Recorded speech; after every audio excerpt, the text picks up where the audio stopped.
Me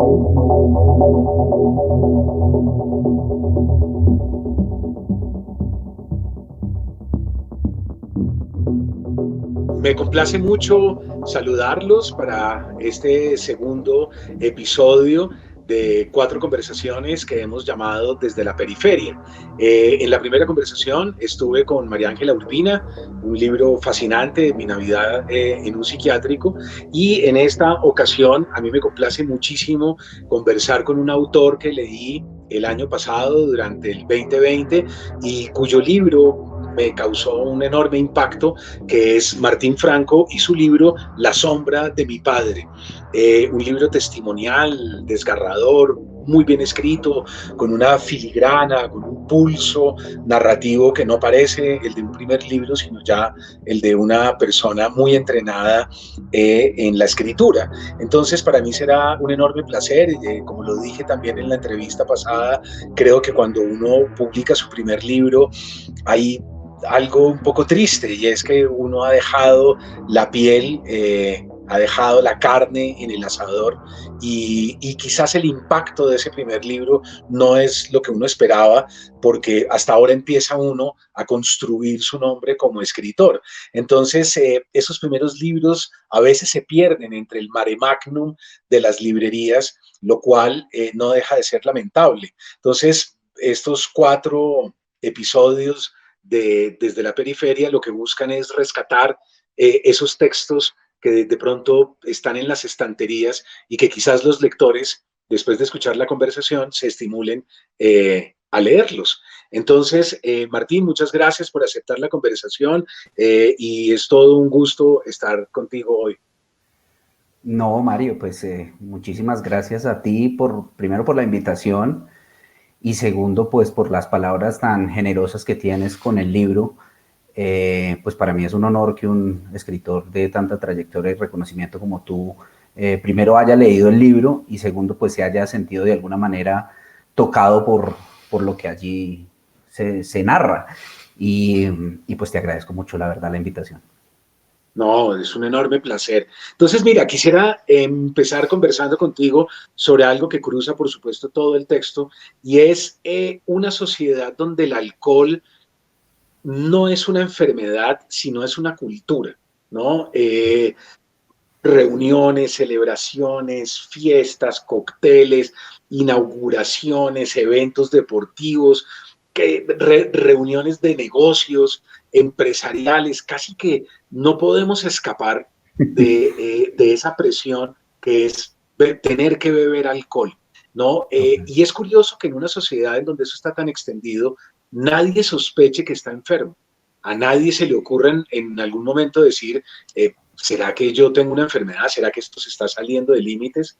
Y todo el mundo lo considera normal, lo considera, casi que cuando uno le pregunta a alguien se indigna o se enfurece y dice, no, no, no, no, no, es que yo lo Sí, controlo, no, no, no, tal no, no, no, cual. es que a mí solo me gusta socialmente, no, yo me tomo 2 copitas de vino al almuerzo y ya, y la gente va como quitándole o restándole la importancia que tiene. ¿Por qué decidiste entrar a tocar esto en un libro con la hondura y la profundidad que lo hiciste, Martín? Bueno, pues así como tú lo dices, yo siento que esa práctica del licor o esa cultura del licor es algo que está muy arraigado, sobre todo en esta sociedad colombiana. Y diría que en todo el país, realmente todas las regiones beben de una manera pues bastante fuerte y con bastante frecuencia. Eh, entonces yo creo que obviamente, digamos, yo siento que el libro no se trata específicamente sobre el alcohol, pero yo sí siento que el alcohol atraviesa muchísimo una cantidad o muchas de las situaciones complejas que se describen y muchas de las cosas complejas que, pues, que el narrador vive con su familia. Todo eso está atravesado por el alcohol, porque el alcohol lo que hace también es aflorar una serie de sentimientos y de situaciones y de cuestiones que son complicadas y que unido tal vez de pronto también a una violencia que hay ahí, a unas rabias que uno tiene, pues hacen que muchas veces en algunas situaciones explote. Pero definitivamente yo creo que la cultura colombiana en el tema del alcohol, pues es bastante, primero, permisiva, y segundo, lo que tú dices, nosotros lo vemos como algo muy normal, y sobre todo nos molesta. Hay una parte incluso en el libro, ahora que lo estabas tú diciendo, yo lo digo, porque mi papá, por ejemplo, siempre decía, es que nosotros, es que yo sé beber, yo sé hasta dónde voy, pero pues hay una cantidad de situaciones que precisamente se desbordan es por ese no saber. Yo no sé si se trate de saber o no saber. Yo creo que hay unas cuestiones ahí de fondo que el alcohol complica. Entonces, pues obviamente ese era un tema que yo tenía que tratar porque además es un tema que atraviesa muchas, no solo situaciones, sino pues también te diste cuenta muchas generaciones, ¿no? El alcohol está en los tres, digamos, en los tres planos de la historia que se narran, pues está presente. En la parte que hablo del personaje de Emilio, el abuelo, pues también el trago está presente todo el tiempo, aunque no hay, digamos, ahí sí está un poquito más desligada esa violencia, aunque también, pero de manera diferente, pues ahí el trago también está presente todo el tiempo. En la parte de mi padre el trago está presente, incluso en mi parte, porque yo tampoco me puedo desligar de ese tema. Yo no sé si es que los colombianos sabemos o no sabemos beber, no sabría decirlo. Yo tuve la oportunidad de vivir un tiempo afuera y me di cuenta, yo viví en España y me di cuenta que también se bebe mucho, pero es una forma diferente de beber. Es una forma como más adaptada al día a día. No sé, es que pienso que aquí los colombianos bebemos hasta, tenemos que hacerlo todo. Tal vez los colombianos somos muy apasionados en mucho y entonces también en este tema de beber nos vamos por ese lado. O sea, si bebemos tenemos que beber hasta el final y con todas las cosas que salen de fondo que son terribles. Entonces, pues inevitablemente creo que era un tema que había que tocarse. Pero de todas maneras, yo cuando hablé contigo la primera vez me gustó mucho esa lectura que tú hiciste del libro porque mucha gente equivocadamente ha pensado que el libro es sobre el alcoholismo y realmente no lo es. Hay una parte también del libro que yo digo que el alcohol no es realmente el problema, sino el problema de fondo son otras cosas. Por ejemplo, yo lo digo ahí, es como la rabia que se aloja en el corazón, que eso con el alcohol pues aflora, pero evidentemente es un tema tangencial a todas las historias que están en el libro y que se tiene que tratar.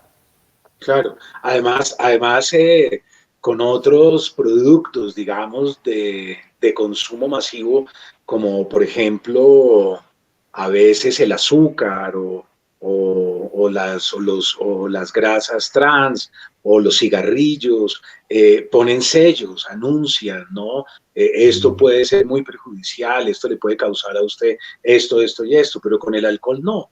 Con el alcohol sería bueno que uno desde la adolescencia le indicaran y le dijeran, tenga cuidado, esto le puede generar cosas terribles en su vida, le puede destruir la vida, lo puede enfermar, lo puede llegar incluso a conducir a la muerte, ¿no? Le puede generar Sí, una total. cirrosis, un cáncer, en fin. Y no, nadie nos... O sea, hay un grado de permisividad. No sé si porque las multinacionales mueven tantísimo dinero y lo que decíamos ahora llegan incluso a patrocinar eventos deportivos, cosas que son completamente absurdas. Entonces está ya generalizado, toda la horizontal social queda cruzada por el alcohol. Sí, total, total. O sea, está totalmente atravesado en todos los aspectos de la vida. Y, y pues yo creo que también el tema cultural es muy fuerte, porque nosotros crecemos viendo todo el tiempo, tú creces, yo creo que es muy normal ver que tú crezcas, es muy normal ver que cuando tú vas creciendo, la bebida está en todas las reuniones sociales, en todas las reuniones familiares, en todo. Entonces tú vas viendo que eso es normal y pues entonces, pues, o sea, lo asumes como normal. De pronto sí, pues si uno se fija en las botellas está o en los comerciales que sacan esa frase, pero que además ya se nos volvió pues como, o sea, la atravesamos como que no, como vacía de significado, que es el exceso de alcohol es perjudicial para la salud, ¿no? Eso es Sí, como ya un cliché pero que tú ves ahí, pero que no te dice nada, exactamente. sí, porque los cigarrillos te ponen la fotografía del tipo con Exacto, cáncer de garganta, ¿no? exacto, Sí, exacto, exacto. sí. Pero De todas nadie te maneras, dice, tenga claro, cuidado que esto le puede generar una adicción terrible. No, es una frase, es como un logo que no dice nada ya. Sí, sí. De todas maneras es un tema que a mí me interesa mucho porque yo no puedo decir tampoco que yo no sea una persona que no beba, a mí me gusta, porque yo crecí con eso y lo he visto y he pasado por situaciones complejas, pero pues a mí yo no puedo negar ni tampoco decir que soy un santo y no lo hago. Pero creo que sí las cosas que han pasado, las situaciones por las que hemos atravesado, nos han enseñado a manejarlo por lo menos en ciertas circunstancias, o eso me gustaría creer hasta el momento, pero no sabremos qué pasará luego. Claro. Ahora, cuando uno ya está enganchado, ahí hay un problema terrible y es que quizás el alcohol sirva como mecanismo para descender a la zona de sombra, ¿no? Hay una cultura que daría la sensación que hay un analfabetismo sobre el inconsciente. Esto mismo le pregunté yo a María Ángela Urbina, la de la primera entrevista, que su libro también lo toca, y es que ¿por qué es una sociedad que no, o sea, uno se gradúa del colegio, se gradúa de la universidad y es posible que no sepa y no tenga ni Sí, idea qué es el inconsciente realmente, hasta dónde sí, puede afectarme, qué es lo que hay en esa zona oscura de mí mismo. Y de pronto lo terrible es que lo descubro a través del alcohol, claro, entro al claro, inconsciente y el alcohol es el que me conduce a ese viaje claro, terrible, siniestro, de mala manera y puede generar toda la violencia que hemos dicho, la claro. gente se mata, se coge a machete, se dispara, se insulta, se acaban relaciones sentimentales, se acaban relaciones fraternas, de todo, porque la gente no tiene ni idea qué es el inconsciente. Entonces, Sí, también es total. terrible la mezcla que se va presentando en tu libro entre una gente que va entrando a una adicción sin darse cuenta y de pronto la ignorancia que tiene y la imposibilidad de entrar al inconsciente por otro conducto que sería una terapia, es lo que hace el Sí, narrador, ¿no? El narrador claro, llega a un momento en el que frena y dice, no, no, no, aquí está, claro. aquí me está pasando algo Está y yo, pasando. aunque no lo hace desde el comienzo, porque él va y luego dice que no y esquiva un poquito, pero al final acepta que algo está sucediendo y pide ayuda. Entonces, ¿por qué nosotros hay una ignorancia generalizada en esta sociedad sobre el tema, Martín? Pues no sabría decirte por qué, pero fíjate que ahorita que estabas formulando la pregunta, que estabas formulando esa hipótesis, pensaba también que es un poco lo mismo que acabamos de hablar hace un momento, y es decir, como que el alcohol es el detonante de muchas cosas. No sé si de pronto es que uno no se conoce bien a uno mismo, tal vez, y, y no sabe bien quizás cuáles son los demonios que tiene adentro, las rabias, y el alcohol es esa manera de hacerla aflorar. Yo siento también que, porque lo he pensado, y es que, bueno, digamos, se asocia muchas veces también esa parte negativa al alcohol, pues que es evidente que tiene una cantidad de cosas terribles y pasan una cantidad de cosas terribles cuando la gente está borracha. Pero yo también hay veces lo pienso del otro lado. Te voy a poner un ejemplo. Hace poco, o a finales del año pasado, estábamos en la finca de un primo, de un primo muy cercano que quiero mucho, y estábamos en la noche tomándonos unos tragos alrededor de una fogata y cantando, y yo pensaba como, en este momento me siento feliz, ¿no? O sea, como esto también está el otro lado, yo me siento feliz. Entonces obviamente el trago puede liberarte, yo creo que esos demonios, si tú tienes una rabia, si tú tienes una situación compleja, si tú tienes una cantidad de cosas que te guardas y el trago te las saca, pues puede explotar de una manera que es terrible, pero también creo que puede potenciarte otras cosas de felicidad y agradecimiento, no sé, o sea, finalmente es una droga, ¿no? Y al final, Pero pues lo que hace claro, la droga es eso. pero Martín, pero fíjate que cuando son las cosas positivas o esas alegrías de las que hablas, la gente está segura de que eso es, o sea, de que eso sí son ellos, ¿no? Pero cuando Ah, llegan sí, las cosas oscuras, la sí, gente sí, tiene una tienes frase razón. que a mí me parece muy diciente. Sí, La gente dice, es que estaba borracho, sí, ¿no? Como tal cual. diciendo, ese no era yo. No, es que Sí. ese borracho, ese es usted también. Claro, ese es usted también, ese es usted también. Pues fíjate, a mí el tema me apasiona mucho. Yo hace poco leí un libro de una periodista gringa que se llama Sara Épola, y el libro se llama Blackout, es Lagunas, y es sobre cómo ella cómo ella dejó de beber, porque bueno, finalmente obviamente sucede también como que cuando las adicciones son llevadas al límite, lo que hay que hacer es cortarlas de raíz, o lo que generalmente hace la gente para salir es cortarlas de raíz. Pero ella lo que pasa y lo que contaba generalmente es lo que tú estás diciendo. O sea, el otro día no se acordaba de una cantidad de cosas y ella se justificaba a sí misma diciendo, no, es que estaba borracha. Entonces es como si fuera otra persona, pero obviamente no deja de haber, claro, pero no deja de haber un cargo de conciencia, ¿no? Y un peso terrible, porque yo creo que de todas maneras, al final, Mario, lo que te muestra ese cargo de conciencia, si tú no te acuerdas de las cosas, pues es lo que tú dices, que al final uno es esa misma persona que hizo eso, pues es uno, ¿no? Claro, claro, claro. Es que yo estaba borracho. No, es Exacto. que ese es usted también. Ese es usted. Exactamente. ¿No? Ese es Lo usted que también. pasa es que usted no sabía que ese era usted. Claro, y ahí es Exacto. donde entra esa ignorancia que es tan peligrosa. Hay Exacto. algo, Martín, del libro que cruza todo el libro, pero hay momentos muy especiales en donde está la violencia como un telón de fondo, como una olla express, ¿no? O sea, como que todos esos personajes y esa sociedad beben y beben y entran como al alcohol, pero la olla a presión, lo que los Exacto. contiene es una violencia generalizada terrible. Yo aquí tengo varias páginas, la página 33 del libro, por ejemplo, tiene un párrafo fascinante. Están los paramilitares, las amenazas, los boleteos, el asesinato de uno de los trabajadores, que es Julián, ¿no? Sí. Que es asesinado y uno Sí. dice, pero ¿qué es esto? Y en medio de eso el padre del protagonista resiste solo, ¿no? También hay algo en ese padre que a mí me parece Sí. conmovedor, ¿no? A mí hay algo de ese padre que me parece contradictorio, claro, extraviado a veces, ¿no? Perdido, pero también tiene un componente heroico y es la fortaleza Sí. en la mitad del desastre, en la Sí. mitad del huracán y en la mitad de la tormenta.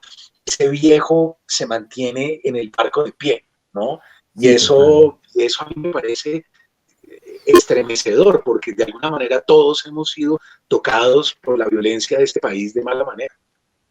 Totalmente, totalmente.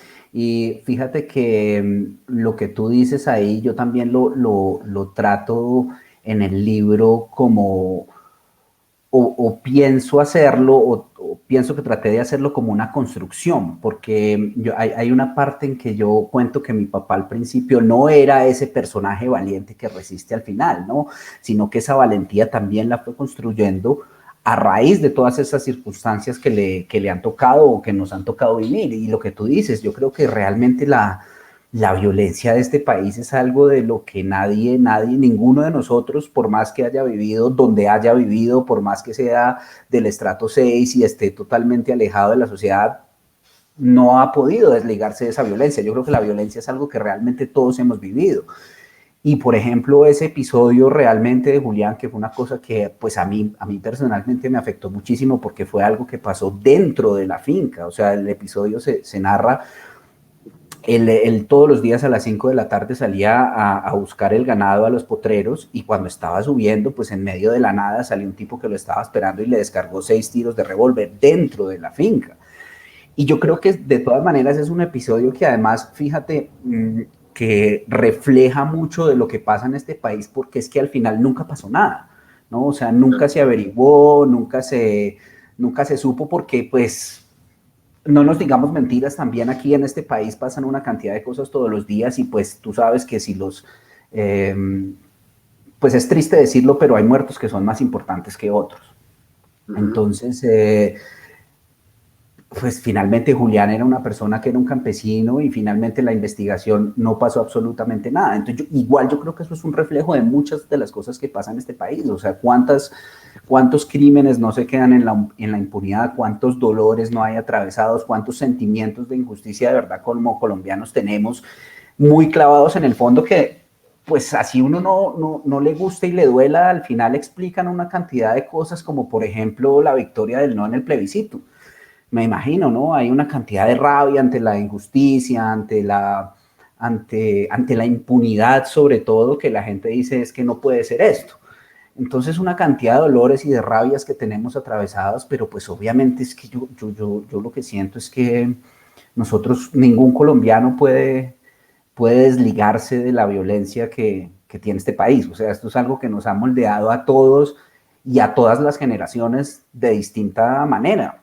Yo hace poco escribía sobre eso una columna también y recordé un párrafo de un libro de Juan Gabriel Vázquez, el que ganó el Alfaguara, el del ruido de las cosas al caer, que el tipo dice como la gente de mi generación que tiene como 40 años se acostumbra a recordar episodios basándose en momentos violentos, ¿no? ¿Usted dónde Como, estaba cuando estalló la dónde bomba está? de Pablo Escobar? Exactamente. Y tú te acuerdas perfectamente, ¿no? Tú dices como, no, cuando mataron a Galán yo estaba en tal parte, cuando pusieron la bomba del DAS, cuando el avión de Avianca, tú te acuerdas perfectamente. Entonces es una manera de ver cómo de verdad la violencia nos ha atravesado de una manera impresionante y nos sigue atravesando y nos seguirá atravesando durante mucho tiempo, porque yo es que la verdad, pues no sé, yo siento que a nosotros todavía nos falta mucho camino por recorrer desafortunadamente en ese tema.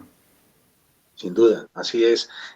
Martín, hay un interrogante que cruza todo el libro también, y es una pregunta por la salud mental, ¿no? Muy en concordancia con lo que estamos diciendo ahora, y es que si ya los despojos, digamos, de la tierra, el narcotráfico, los genocidios, nos han asesinado candidatos a la presidencia de la República, candidatos de centro Sí. como Galán, candidatos de derecha como Álvaro Gómez, gente como Jaime Garzón, que uno dice no puede ser que hayan asesinado a un tipo de ese calibre. En medio de ese panorama tan desalentador, la salud mental es una gran pregunta de tu libro y es, ¿no estaremos todos los colombianos de alguna manera ya tan afectados que estamos insanos mentalmente, ¿no? Y yo ahora que releía tu libro en estos días para esta conversación contigo, pensaba, esa pregunta es todavía más pertinente ahora durante la pandemia, ¿no? Yo creo que Claro, ya las largas cuarentenas, los claro. encierros, la incertidumbre, una economía que se deshace encima de la guerra y encima del narcotráfico y encima de los conflictos y de todo lo que hemos tenido que pasar nosotros, ahora tenemos también la pandemia encima, luego nuestra salud mental debe ser un desastre, Martín. Sí, sí, sí, tremendo, ¿no? Toda la razón. Yo siento también que la salud mental en Colombia sigue todavía siendo como un gran tabú, o sea, no se habla mucho del tema. Eh, Mira, yo te confieso, cuando yo fui a visitar a mi hermano a la UCI después de su intento de suicidio, a mí me impresionó mucho porque yo hablaba con un médico y el médico me decía como, mire, de las, yo qué sé, digamos 10 camas que hay UCI acá, 8 están con personas que intentaron suicidarse. Yo le decía, pero ¿cómo puede ser eso? O sea, es impresionante. Y sobre todo en ciudades como Manizales el tema es realmente preocupante. El tema de la salud mental es una cosa muy fuerte. Yo siento que hay muchas situaciones y digamos, muchas causas también que nos llevan a este tema.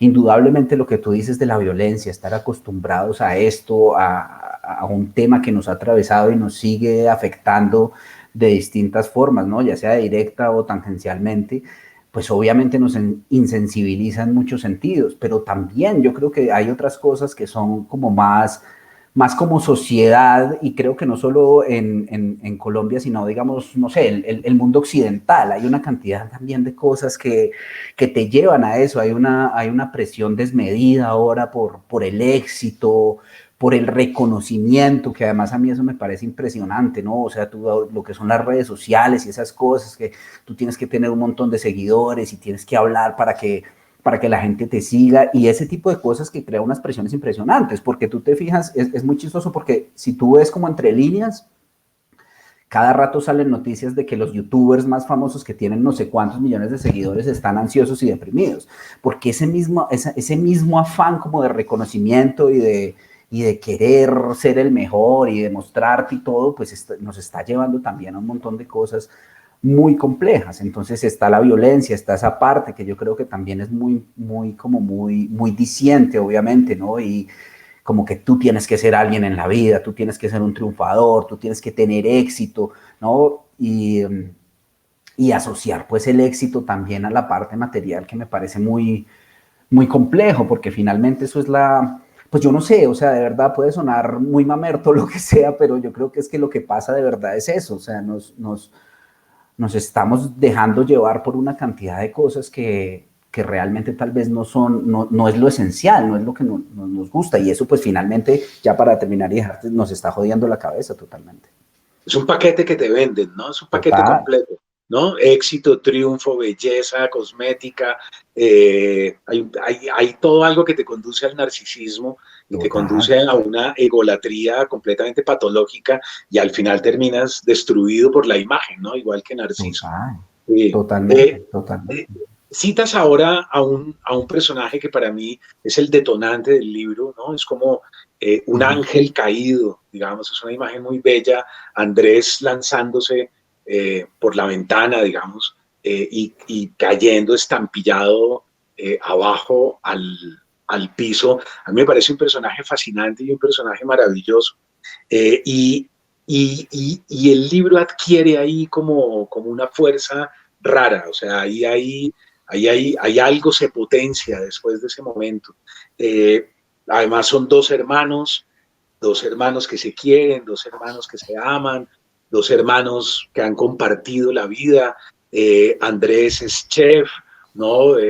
Tiene un restaurante. Para mí el solo hecho de que sea chef significa que ellos dos tienen una cosa muy en común, porque finalmente la cocina y la escritura tienen casi que una misma relación, claro, de componentes creativos, de belleza, de estética, de plástica, ambos son muy sensibles, pero uno de ellos se lanza en un grado de hipersensibilidad quizás que el otro hermano, que es el que está narrando, no entiende y no comprende, ¿no? Y ahí hay algo que tengo la sensación de que es la verdadera amenaza del libro, ¿no?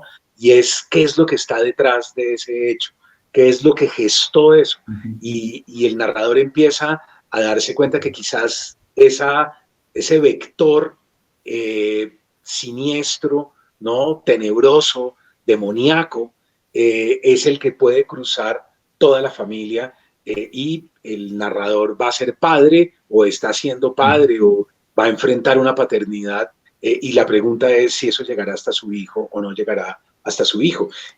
Creo que ese es el meollo del libro, pero no sé cómo lo veas tú, Martín. Sí, total. Pues yo con todo este episodio de Andrés, fíjate que yo lo que pienso es que también la escritura o este mismo libro también es un intento por entender eso, por entender qué hay detrás o qué pasó o cuál fue el detonante o qué fue lo que pasó para que una situación así se diera, porque es una situación que realmente pues a todos nos ha cambiado la vida de una manera muy drástica. Yo no sé, yo la verdad nunca me imaginé que eso pudiera pasar, nunca. Que es también otra cosa que pasa como con ese tema de la salud mental y las desgracias, y es que tú ves eso y dices como, bueno, no, eso está muy lejos mío, o eso nunca me va a pasar, y resulta que finalmente eso está a la vuelta de la esquina, o sea, ninguno de nosotros está exento de que alguna cosa de esas nos pase o nos vuelva a suceder. Entonces es una cosa, O que nosotros mismos seamos conducidos hasta allá. exactamente, o que nosotros mismos seamos conducidos hasta allá por las circunstancias, por lo que pase, Claro. porque, pues sí, porque al final yo creo que también hablo de eso en el libro, y es que también estamos como, como presas pues del destino, o sea, no sabemos hacia dónde vamos, ni qué podamos hacer, ni hacia dónde nos lleva. Entonces yo creo que mi intento en eso también en la escritura fue tratar de entender eso. Y fue curioso porque cuando yo empecé a escribir este libro, realmente yo lo que estaba cuestionándome era esa relación compleja que yo tenía con mi papá. Pero cuando esto pasa, pues es un mismo giro que se ve ahí en el libro, tú me lo decías ahora, pero es un giro tal vez que yo ni siquiera busqué, sino que el mismo destino lo puso ahí. Claro. Entonces, pues es una situación que ha sido muy, muy compleja, y creo que pues mucha gente también perdona, mucha gente la ha vivido, mucha gente está también atravesando situaciones de depresión o con algún familiar que tenga depresión, y eso pues es muy complicado. Si me permites, hay un párrafo maravilloso Dale, en tu dale. libro, Martín, en la página 56, tú tocas justamente esto que estás diciendo y dices lo siguiente: en El demonio de la depresión, un libro maravilloso sobre la enfermedad que ganó el National Book Award y fue finalista del Pulitzer, Andrew Solomon cuenta su ardua batalla, perdón, contra la enfermedad, y explica que una de las reacciones más frecuentes de la gente cuando solía contar que estaba medicándose era la lástima. Comillas, pobrecito, le decían, ¿cuándo podrás dejarla y llevar una vida normal? Cierra comillas. Les costaba mucho entender que para llegar a un estado medianamente normal, los medicamentos resultaban indispensables. Por supuesto, las medicinas por sí solas no bastan ni tampoco son mágicas. Además de los efectos secundarios que pueden resultar complicados, a nadie le gusta pasarse la vida dependiendo de una pepa, pero ahora sabemos que muchas de las conexiones químicas en el cerebro se regulan por cuenta de ellas. ¿Por qué se estigmatiza a una persona? Perdón, ¿por qué no se estigmatiza a una persona que debe tomar una medicina contra la insuficiencia cardíaca o inyectarse la insulina para la diabetes? Se pregunta Solomon. Claro, ¿por qué si nos medicamos para una muela o para el hígado o para el páncreas no hay ningún inconveniente? Y si nos medicamos para el cerebro, hay todo un estigma y nos cae todo un discurso social encima, y la gente no entiende que la depresión es una desarticulación del yo. Entonces, a veces le dicen a alguien, ay, pero ponga de su parte, ay, Sí. pero luche, ay, pero es usted por qué no se esfuerza. Y resulta que es que ahí no hay un yo. Yo lo primero que necesito es recomponer el yo. Sí, Ya cuando yo sea yo, la voluntad ejerce su dominio sí. acostumbrado. Pero el gran problema de la depresión es que me deja sin un yo. Entonces, ¿en qué me apoyo para poder superarla? ¿No? Sí, Es claro. como una lógica paradojal que tiene la depresión. Sí, total, cuando estás en el fondo, digamos, del asunto, y en ese libro de Solomon, él lo retrata muy bien porque pues él mismo tuvo varios episodios de suicidio, y él mismo cuando está en el fondo, pues la única manera que encuentra como para salir un poco adelante es esa parte de los medicamentos. Sin embargo, a mí ese tema, Mario, me parece fascinante. A mí me gusta mucho leer sobre ese tema, y precisamente hace poco encontré un libro que terminé y que se llama Conexiones Perdidas, de un periodista británico que se llama Joan Hari, que habla un poco sobre el otro lado, y me llamó mucho la atención, y es decir, como, bueno, nos han vendido también este tema de que solo con una pastilla podemos salir adelante, pero resulta que también hay otro tipo de factores que nos están llevando a eso, y que es un poco lo que hablábamos ahora. Hay una cantidad de conexiones que él dice, él lo pone como en 9 conexiones que hemos perdido los humanos y que tenemos que volver a hacer para poder un poco tener mayor estabilidad en cuanto a los temas mentales. Entonces, no sé, también es el otro lado, obviamente no estigmatizar pues a los fármacos, porque finalmente, obviamente, finalmente ayudan bastante, pero también entender que hay otras cosas que van más allá, ¿no? No sé, es un tema, realmente me parece que es un tema bastante complejo, y del cual deberíamos incluso hablar más, ¿no? Como quitarle un poco ese velo de misterio y ese estigma de rechazo incluso. Yo te confieso que yo a veces me siento todavía muy mal porque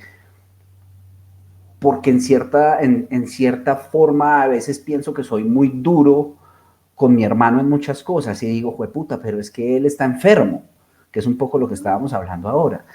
Entonces eso también me toca y me hace sentir mal a veces, porque tal vez él no es en medio de su enfermedad no tiene la capacidad de discernir o racionalizar de la misma manera que una persona que no está en ese mismo punto.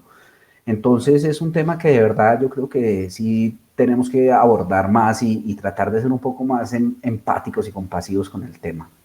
Que de pronto ya todos estamos enfermos, Martín. También, también es cierto, es De probable. pronto, de pronto juzgar eso de que nosotros estamos bien y el otro está mal no deja de ser un error, Sí, de acuerdo. ya también nosotros, tampoco es que nosotros seamos un buen rasero para medir al otro, ¿no? También Sí, nosotros tienes toda estamos la razón. jodidos, sí, también nosotros estamos de alguna manera en descenso. Sí, total. Hay una cita muy bella de tu libro, Martín, que es la cita de Manuel Carrera. A mí me fascinó, es un autor que he seguido a lo largo de los años, un autor que me marcó mucho para sobre todo una de mis novelas, que es quizás la más conocida, que fue Satanás, Claro. y es, citas El Reino y citas El Adversario, que es la novela para mí clave, y es, ¿qué es creer? ¿No? Qué es el Cristo también? Te preguntas tú en algún momento con referencia a Jesús. Y tocas el tema de Jean-Claude Romand, ¿no? Ese individuo que durante casi 2 décadas llevó una vida paralela, ¿no? Mintió. Entonces tú dices, ¿es un mitómano? ¿No es un mitómano? Y sigues metiéndote en los vericuetos del inconsciente, en los vericuetos de la mente, ¿no? Qué es eso que se desdobla? ¿Qué es la identidad? Es un momento de tu libro muy complejo y que me parece que va muy bien acompañando la reflexión general que vas haciendo. Sí, total. Pues a mí también Carrer me deslumbra sobre todo. Es un autor que a mí me fascina. Yo de verdad lo admiro profundamente. Lo primero que leí de él hace mucho tiempo fue precisamente El Adversario. Y cuando leí El Adversario, que además me lo devoré, dije, no, yo tengo que seguir con todo lo que este señor haga o deje de hacer. Y de ahí en adelante seguí con De Vidas Ajenas, que además es una cosa fascinante, una novela rusa, Limonov, que es brutal, y El Reino. Con El Reino me pasó una cosa muy curiosa, porque además es un tema también que atraviesa muchas partes del libro, y es la parte de la fe y las creencias religiosas. Yo cuando cogí El Reino por primera vez, que lo cuento ahí, me gustó mucho esa primera parte en la que Carrera habla sobre sus propias dudas con la fe, ¿no? Cómo él era al principio cristiano, creyente, o sea, muy creyente, y luego cómo perdió esa fe, y luego cómo vuelve otra vez a dudar. Esa parte me pareció buenísima, pero ya luego cuando empieza a meterse con Pablo, con Lucas, me pareció un poco denso y lo dejé. No sé por qué lo dejé, teniendo en cuenta pues lo que me gusta Carrer, pero bueno, eso pasa con los escritores y con los libros, tú sabes. Y resulta que en esa semana que yo estaba ya en Manizales, yo volví a coger ese libro, y ese libro fue como si hubiera cogido otra cosa completamente diferente. No sé por qué, me lo devoré y me tocó de una manera impresionante, o sea, fue brutal. Tal vez porque también de pronto las preguntas que están o que Carrer se hace en el fondo a propósito de la fe, son preguntas que me atraviesan también a mí como persona, y son preguntas que han vuelto a aflorar por muchas situaciones de la vida. Yo creo que obviamente simplemente esa situación del salto de mi hermano pues me puso a reflexionar muchas Eso cosas, te iba a ¿no? decir, Sí, exactamente eso era lo que te iba a decir, Martín. Es fácil ver el Cristo allá, ¿no? exacto, Eh, Lejos de, pero quizás lo que Carrer propone es una cosa maravillosa, y es el Cristo es el otro, ¿no? exacto. El Cristo es Andrés, ¿no? Exacto, exacto, exacto. Y fíjate que él mismo, en ese extracto que está ahí del reino, él habla de Román. Dentro del reino, él habla del adversario y de Román. Y él Claro, compara también a lo que tú dices, él compara a Cristo también con Román, que además Román no solo claro, era un mentiroso patológico, sino un asesino, claro. ¿no? Jesús te tiene que enfrentar al adversario, ¿te acuerdas? Es un bello momento en el desierto donde lo tienta, además, el Exacto. adversario lo tienta. Sí, Exactamente, exactamente. Entonces es fascinante, y además a mí me parece fascinante que un escritor, digamos, de la talla de Carrer pueda mostrar esa fragilidad y esa debilidad de esa manera, ¿no? Y pueda mostrar esas dudas tan abiertamente, porque yo no sé si tú te fijas realmente lo general o lo que pasa generalmente, sobre todo en el mundo intelectual o en el mundo de la gente pues que está en ese tema, es como que se niega de tajo esa posibilidad, ¿no? Esa posibilidad de la creencia pues está mal vista, ¿no? Realmente el inteligente es el que duda, el escéptico, en fin, pero yo creo que al final eso es una búsqueda que todos tenemos muy personal, y yo también la cuento un poco ahí. A mí me ha atravesado de muchas maneras. Yo yo no crecí en una familia que me obligara, o sea, crecí dentro de una familia obviamente católica, pero no éramos de los que me obligaran a ir a misa o estar ahí. Entonces, obviamente, como le pasa a todo el mundo, yo empecé con las dudas de la fe, cuando uno empieza a crecer y demás, y dejé de creer, ¿no? Entonces lo fácil también es dejar de creer y de asumir esa postura, de decir es que yo soy más inteligente que el resto no sé, porque leí esto o aquello. Pero finalmente yo creo que la espiritualidad es algo que finalmente es un camino que finalmente te va moldeando una cantidad de cosas que te pasan y es una búsqueda muy personal, entendiendo también la espiritualidad o Cristo, o sea, como lo quieras llamar, pero alejado de lo que es pues la religión y los ritos y demás. Eso ya es una búsqueda muy personal, pero entonces en ese sentido para volver a Carrer, pues sí, me parece un autor fascinante, fascinante. Yo, mejor dicho, soy el fanático número uno. Sí, es un gran narrador, no hay la menor duda. Ahora con lo que dices, Martín, el libro está atravesado también por un exceso de masculinidad, ¿no? Por una especie de apología que va pasando de una generación a otra de lo que podría ser la hombría, ¿no? De lo que podría ser el macho todopoderoso, fuerte, que no se puede presentar débil, frágil, vulnerable, ¿no? Una ausencia de la femineidad también, que es, Total. que es algo que va carcomiendo y va afectando a los personajes. Yo te quería preguntar también por eso, ese endurecimiento, ¿no? De esos hombres que están en esa novela y que parecería ser que termina destruyéndolos, aniquilándolos también y haciéndoles mucho daño. Total. Entonces, no es solo una cultura de la guerra, del narcotráfico, de los uniformes, de las armas, de los comandantes guerrilleros, de los sicarios, de Popeye, de alias no sé qué, de los que beben, de los que se sientan y son capaces de tomarse muchas botellas y no emborracharse, de los que andan con muchas mujeres, una cosa realmente vergonzosa, Sí, ¿no? Es total. una imagen de la masculinidad triste, ignorante, un machismo que termina también siendo en el fondo un agujero negro. Total. Entonces, y esas posiciones políticas que van acompañando esa visión de esa masculinidad. Entonces quería Total. preguntarte también, eso de alguna manera va encarnado en el abuelo Emilio, ¿no? Que es Sí, el total. origen de esa dinastía. Sí, sí, total. Y mi abuelo, pues obviamente conservador, yo ahí lo cuento que era admirador de Laureano Gómez. Eh, yo creo que ese machismo también es otro de los temas que atraviesa todo el libro y que nos atraviesa a nosotros culturalmente. Yo creo que también muchos de los comportamientos, muchas de las situaciones de mi propio padre, pues están atados a eso que fue, a eso con lo que creció, a esa masculinidad dañina y tal vez tóxica que tú mismo dices. Es que no nos enseñan, yo creo que por fortuna eso se está rompiendo ya, pero digamos en la generación de mi padre, pues es que no les enseñan o no les enseñaron en ningún momento a mostrarse débiles. No.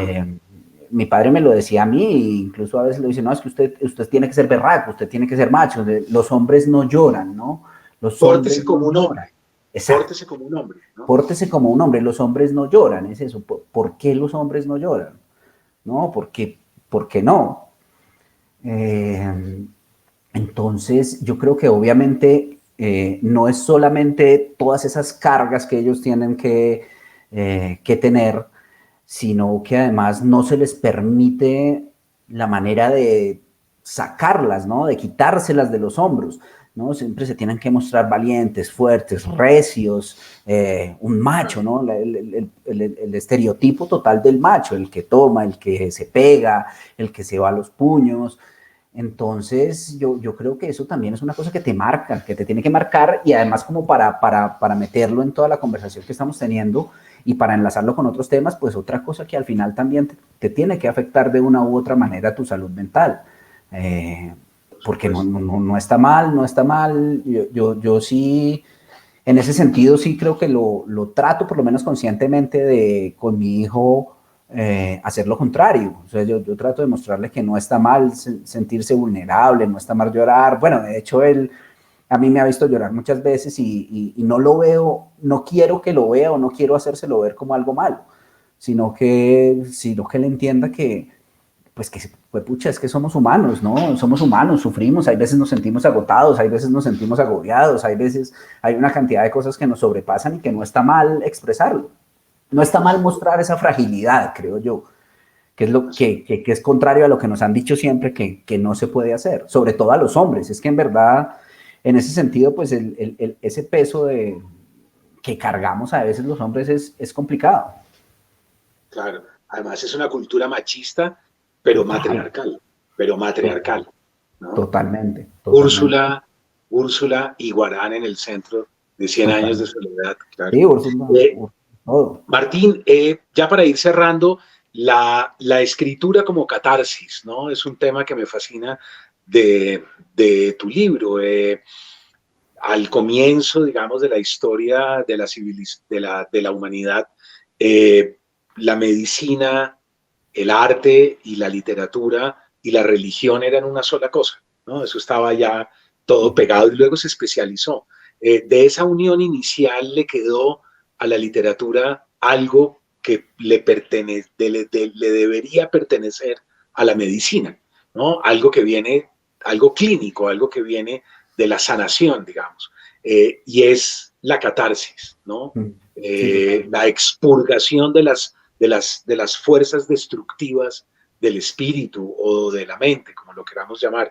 Yo creo que tú escribes catárticamente, ¿no? Al menos en este libro hay una escritura catártica, no solo en el sentido de un yo, de un narrador que se va sanando a sí mismo en la medida en que entra en ese torrente, ¿no? De escritura, sino también buscando sanar el entorno, la sociedad, Ah, los sí. lectores, aquellos que van hacia los cuales está dirigido el texto también, ¿no? Ujú. Entonces, ¿cómo entiendes esa relación entre la creación literaria y la catarsis o la sanación, Martín?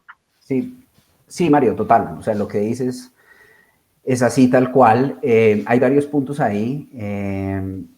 Digamos, cuando yo, después de escribir el libro, empecé a hablar con la psicóloga que estoy hablando ahora, eh, ella me decía, lo primero que me dijo fue, bueno, no, lo primero que yo hago con mis pacientes es ponerlos a escribir, pero es que tú ya me hiciste la tarea. Claro, Entonces, fíjate que obviamente detrás de todo eso, pues hay un sentido. Y yo creo que sí, o sea, mi manera de lidiar contra todos estos fantasmas, contra mis propios fantasmas o las cosas que hemos hablado a lo largo de toda esta conversación, es escribiendo, es la manera en que yo lo hago. Y eso para mí ha sido un proceso sanador, ha sido un proceso que me ha ayudado a sacar muchas cosas y a limpiarme. Entiendo que para las personas cercanas eso ha sido un proceso difícil, porque lo ha sido, y te confieso que para los otros protagonistas del libro, pues que son mi padre y mi hermano, no ha sido nada fácil hacerlo, no ha sido nada fácil verse expuestos. Te lo comentaba ahora detrás de cámaras, un poco lo que a ellos les preocupaba mucho, y sobre todo en una sociedad como la manizaleña, es el qué va a decir la gente, ¿no? Pero yo me acuerdo que cuando el libro estaba a punto de salir, hablando con Christopher Tibel, que fue el editor del libro, que es un gran editor y además una gran persona, él me decía como, mire, ojalá ellos se den cuenta que es que la gente no está leyendo la historia para juzgarlos a ellos, sino que lo que la gente hace con su libro es ver reflejada su propia historia ahí.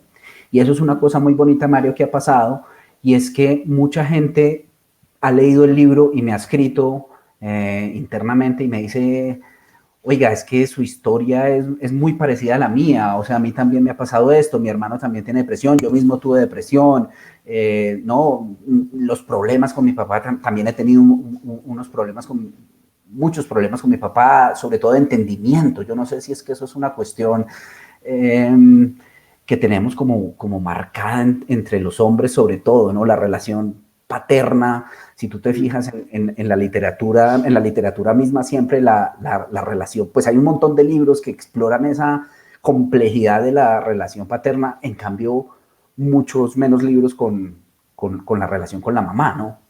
Por lo menos desde el lado masculino.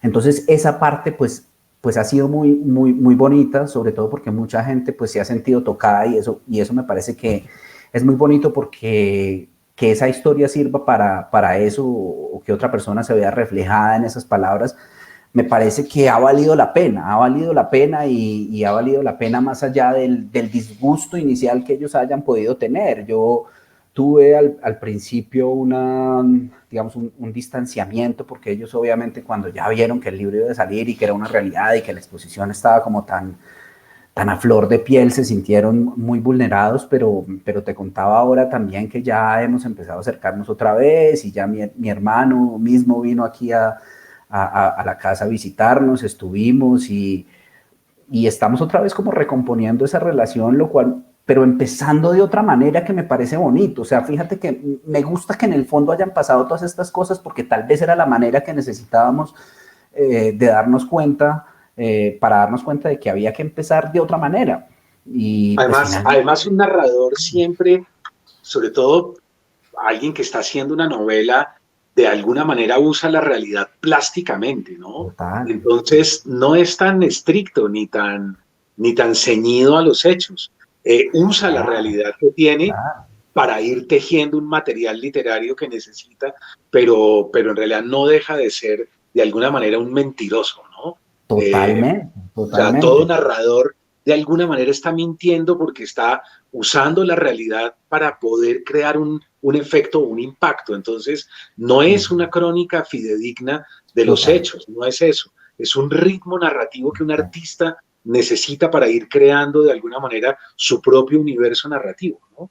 Sí, tal cual, tú lo has dicho. De hecho, también te comentaba allí por fuera de cámaras que pues una de las grandes críticas que me ha hecho mi propio padre es decirme como, pero es que eso que usted cuenta, ese episodio específico no sucedió así, tal cual. Yo le digo, claro, es que tiene toda la razón, porque muchos tiene de los razón, episodios claro. también, primero, muchos de los episodios que yo narro no los viví, sino que están permeados por la historia que me contaron. Entonces, obviamente, ahí ya, lo que tú dices, ahí ya hay una primera distorsión de la realidad. Total. Y segundo, los mismos actos que tal vez yo viví y él vivió, pues también tienen un ángulo y una perspectiva totalmente diferente, ¿no? Hay una frase que a mí me encanta de uno de los epígrafes que la leí en una novela de Claudia Piñero y es, los recuerdos son nuestros y entonces en ellos no hay verdad ni mentira. Sí, o sea, sí, lo que yo recuerdo de una manera, usted lo recuerda de otra. Y fíjate que si tú te pones, eso pasa mucho con los amigos, a mí me pasa mucho, uno se pone a recordar eventos del pasado y entonces él dice, no, pero es que usted estaba haciendo tal cosa y tal otra. Y dice, no, pero yo no me acuerdo de esto, yo me acuerdo de esto. No, es un relato que al final con muchas voces se va reconstruyendo, pero tú tienes toda la razón, o sea, al final la memoria es muy mentiroso. La memoria es tramposa, ¿no? Totalmente. La memoria es mentirosa, la memoria es creativa. ¿Recuerdas García Márquez acá en Zipaquirá, soñando, ideando todo su universo y de pronto llega allá y se da cuenta, miércoles, eso es un pueblo miserable con unos billares horribles, unos ventiladores, unos perros famélicos y ahí nace Macondo, ¿no? Entonces, todo narrador de alguna manera va creando su universo y se aprovecha de los que tiene cerca para poder construir ese universo, ¿no? Sí, total, y yo creo que ahí, poniendo ese ejemplo que tú dices, yo creo que a muchos de los extranjeros o de la gente que queda deslumbrada con una narración como la de García Márquez y que llega después a la Cataca buscando a Macondo, pues se llevan una decepción tremenda porque realmente es otra cosa completamente diferente, ¿no? Es su interpretación, es que el mismo Gabo en sus memorias lo dice, ¿no? La vida no es como uno vivió, sino como la recuerda para contarla o algo así. Así es. Y esa misma escena con la que abre el libro, que él ahí bebiendo y que llega su mamá, ¿no? Y esa figura y se para al frente y le dice, vamos a vender la casa. Eso ahí hay una cantidad de literatura que, pues, ¿no? El bello texto de Vargas Llosa, ¿no? Historia de un deicidio, ¿no? Donde explica cómo se construye Macondo a partir de una memoria que se tiene que desilusionar de sí misma. Claro. Martín, en el oficio se suele decir que el verdadero problema de un escritor no es su primer libro, porque en su primer libro tiene todo lo que ha padecido y de lo cual necesita hablar y expresarse. El verdadero problema de un escritor es el segundo libro. Entonces, no sé si nos pudieras decir en qué estás, por dónde va tu escritura ahora, Martín. Pues yo ahora sí llevo un tiempo trabajando también en algo. Yo quiero meterme ya como en ficción realmente, o sea, ficción total.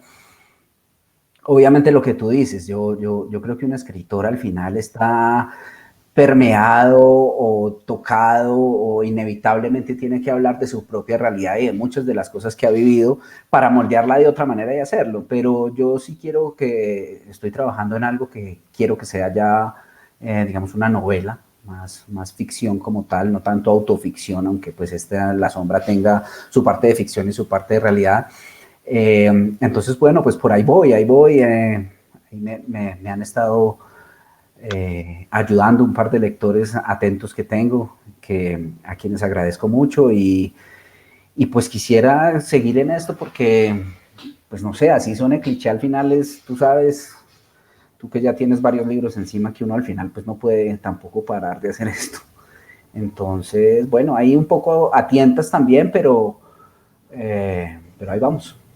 Vamos a ver qué Gracias, Martín. Muchas gracias por tu tiempo, por aceptar el diálogo y sobre todo algo que yo rescato mucho es eh, gracias por escribir con esa honestidad, ¿no? Porque yo lo que más aprecio finalmente no es la estética de la forma, que todos cuidamos mucho, porque todos corregimos y revisamos mil veces cada página, pero yo me quedo con algo que se ha llamado la estética de la fuerza, ¿no? Y es que detrás de la narración haya finalmente un hígado, ¿no? Alguien narrando desde las entrañas o lo que se decía en el siglo XIX, escribir con sangre.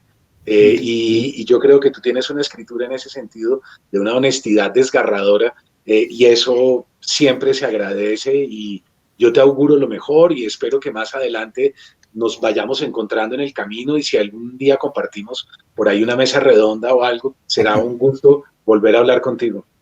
No, Mario, yo te agradezco de verdad infinitamente tu interés por el libro, de verdad es un impulso grandísimo y me honra muchísimo, de verdad que pues un escritor ya con el recorrido que tienes, pues te fijes en el libro, ¿no? En medio de la cantidad de libros tan grandes que hay que hayas llegado a La Sombra y te hayas tomado el tiempo de leerlo y de hablar, para mí significa muchísimo y de verdad te lo agradezco de corazón. Y por tus palabras, pues muchísimas gracias. No, todo un gusto, Martín, y esperemos que los lectores lleguen a librerías, lo compren, lo lean, lo degusten, lo sufran también y lo padezcan porque hay verdaderas páginas muy difíciles, ¿verdad?, de tragar y que yo creo que funcionan como bombas de mecha lenta, ¿no? Y es que uno las lee ahí y de pronto no capta muy bien lo que está leyendo, pero una semana después o frente a cualquier circunstancia, de repente, ¡pum!, llega ese párrafo tuyo y le ilumina a uno la realidad de una manera muy especial. Muchas gracias, lo mejor, y invitar a los lectores a que lean el texto. Un abrazo, Martín. A Chao, ti, chao. gracias María, chao, que estés bien.